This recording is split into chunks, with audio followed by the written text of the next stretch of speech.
Hi, today I have with me California State Assembly member Rob Bonta from Assembly District 18. Welcome, Assembly Member Bonta.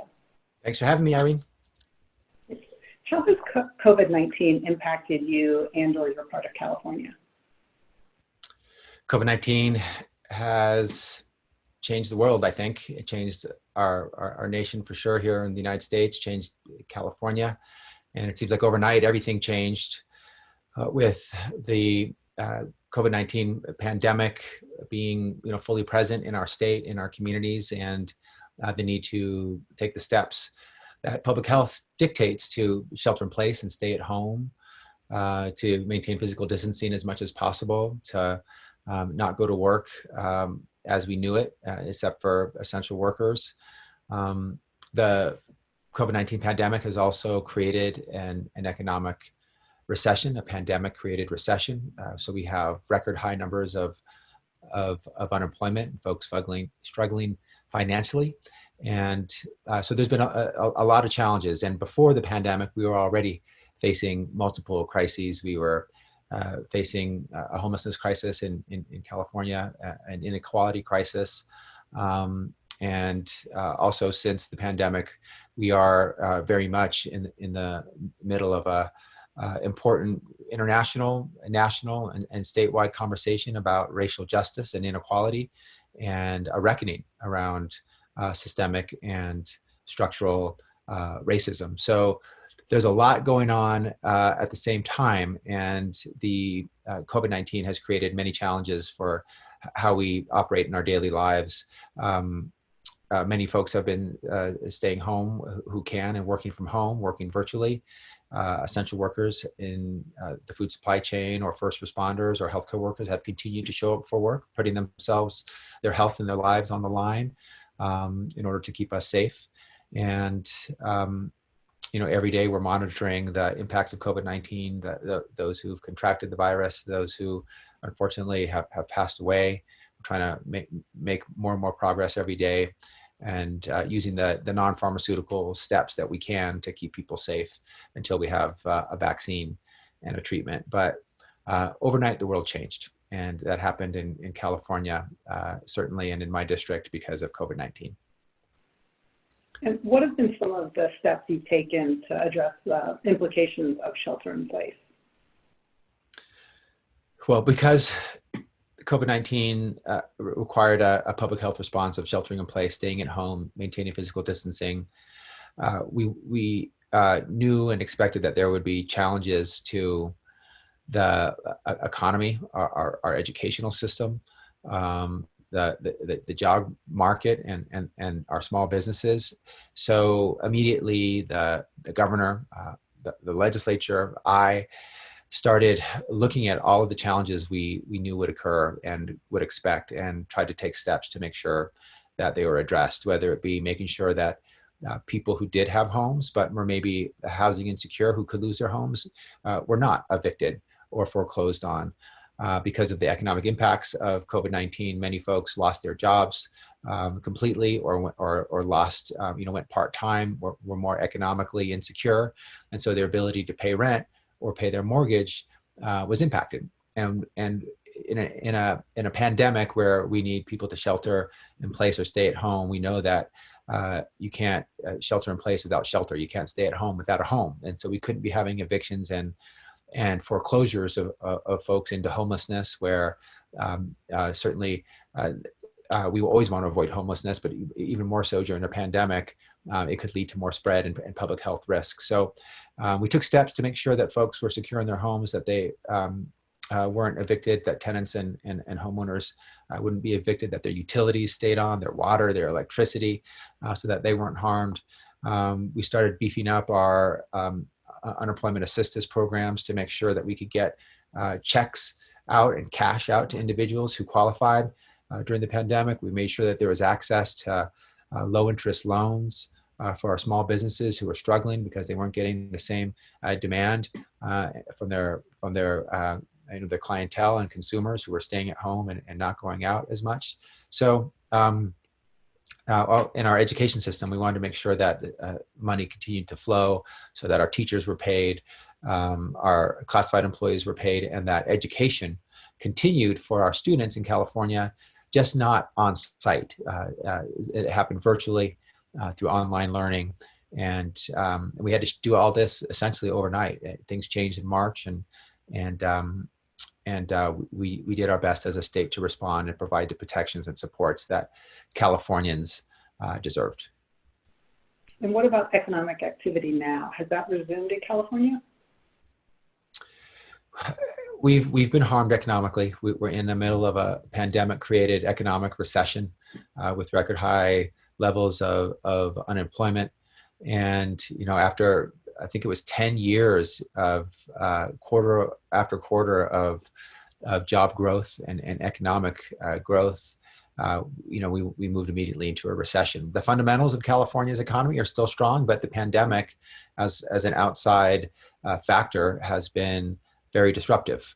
And for folks, including restaurant owners and bar owners and retail shop owners who were running very successful businesses, who were doing everything right, managing their business right, spending right, providing a service that consumers wanted, through no fault of their own, the pandemic created huge challenges for those businesses, and at times, they had to completely close down, at least temporarily. And some will never recover. For some of these businesses, it's month to month, small margins, and so it's tragic and sad to see that. And we wanted to do all we could to provide, support, low interest loans, so that folks could float and make it. But about 60% of our economy we've identified was not impacted. They're in some of the essential services categories, whether it be healthcare, food supply, first responder. We've had construction under certain protocols that continues. But that other 40% has really been impacted, and we're trying to safely, consistent with guidance and evidence and public health directive and science, reopen safely where we can. And that means things like reopening in modified ways. So a restaurant might be able to provide outdoor dining, physically distanced, with markers and demarcations, maybe with a temperature check before you go in, wearing masks at all times when you're not eating. So we're seeing more modified types of businesses, or modified reopenings of businesses. For some of our retail, instead of going in the store and getting in close contact with others, we're doing curbside pickup. Delivery is certainly more robust now, so that food at restaurants and retail products are being delivered. So we're trying to do our best to balance economic vitality and success with sound public health decision making. According to Stop AAPI Hate, there have been over 2,000 reports of hate incidents against Asian Americans in the wake of COVID-19. What have you seen in California? We've seen far too much hate, far too many incidents of violence, of API community members being spit on, being verbally abused, being attacked because of a misunderstanding and a misconception, unfortunately, in my view, in part driven by the current occupant of the White House, about why we have COVID-19 in our world. And when Trump calls COVID-19 the Chinese virus or the Wuhan virus or Kung flu, and blames China for it, that it's not unpredictable what might happen. Our Chinatowns, including Oakland Chinatown and San Francisco Chinatown across the bay from me, were impacted early. Folks stopped going immediately early on in February and March. And then we've had the hate incidents that have occurred, time after time. So we've as an API leader, the first Filipino American State Legislator in the history of California, the former chair of the API caucus, and working with my API colleagues, we feel it was incredibly important for us to call out that hate, to speak out against it, to name it, and to talk about why it's inappropriate and wrong and misinformed, and to correct with facts what COVID-19 is and what it isn't. I wrote an op-ed with California Senator Kamala Harris, now vice presidential nominee, about the rising anti-API hate and how it needs to stop and why it's wrong and how we need to do better and why the divisiveness coming from the White House only fuels it. And we've helped set up hotlines working with our nonprofit partners so that we can have reporting and tracking of the API hate incidents and have immediate response. So this is an area where we know it's an issue, an incredibly challenging issue that needs a solution and needs to be addressed. And we've been using both the bully pulpit and our policy levers to help address it. Worldwide, people have seen the death of George Floyd and the resulting protests. How has California or your district reacted? The tragic murder of George Floyd that the world collectively witnessed and watched and together, and the pain and anguish that it caused, the anger, the frustration has, in my district and in California, we have certainly seen the same, maybe even more so in terms of the push to action, the voices that have been uplifted, the desire and demand for change. For many, it was a stark reminder of change that had not yet come, of voices that have been not heard, of calls for change that weren't listened to. And the one important aspect of it is, I believe, for the first time, there's been a essentially universal acknowledgement that structural racism, systemic racism exists, and you can't fix the problem until you face the problem. You can't provide a solution until you acknowledge that a problem exists. And for the murder of George Floyd was a wake-up call for many, and created a worldwide, national, and statewide reckoning on systemic and structural racism. And so in Oakland, with the heart of my district, I'm proud to say we have had calls for change. It's been one of the places in our country, certainly in our state, where we've had some of the most progressive voices, the biggest drivers of change, some of the most impactful and effective activists. And this moment is no different. We're seeing powerful cries for change coming out of Oakland. And I've been honored to be able to represent that district and move and sort of channel some of those voices, partner with those voices, lend my voice to those voices to help create change through legislation. We've seen things like police pulled out of schools so that we're not policing unnecessarily our kids and criminalizing them and creating that school to prison pipeline that we all know is a systemic problem and needs to end. We've seen things like police budgets be redirected towards other programming that provides healthy and safe communities, like affordable housing and healthcare and greater education and job training.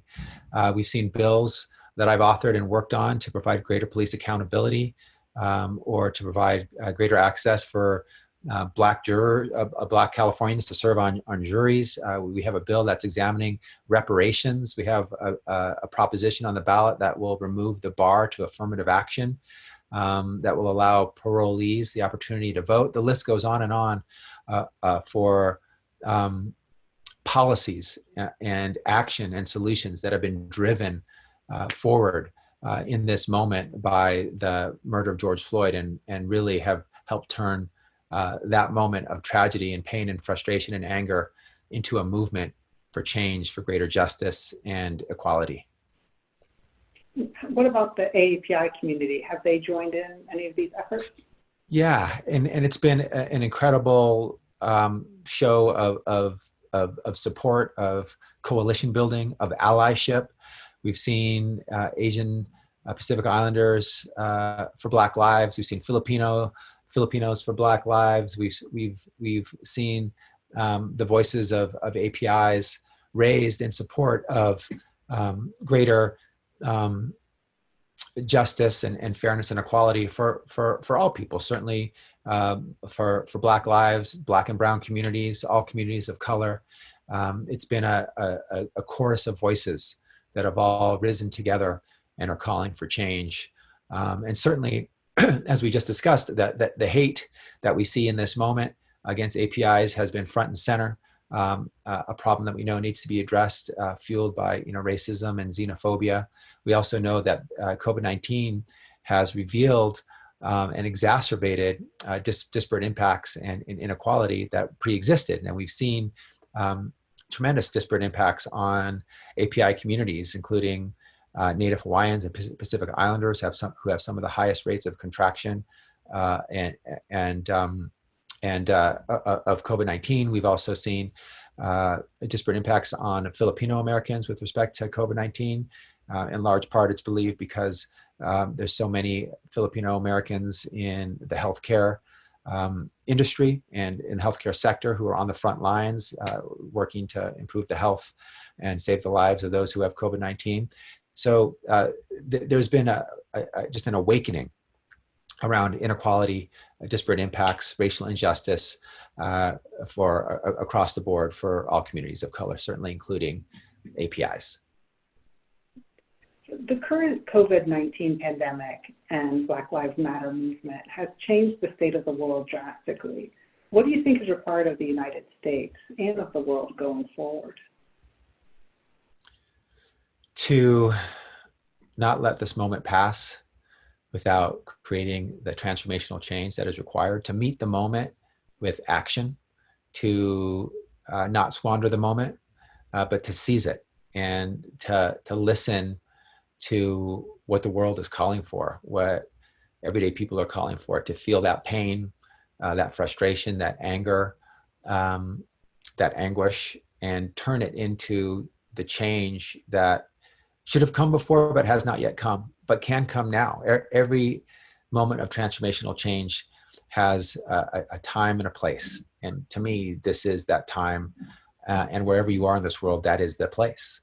And for people like me who have the privilege and the honor of having the trust of voters given to us to create that change, we have a particular responsibility, important responsibility and deep responsibility and a burden to carry to make sure that those voices carry forward and are turned into action. The biggest disappointment of this moment would be if we failed to take action, if we talked about it and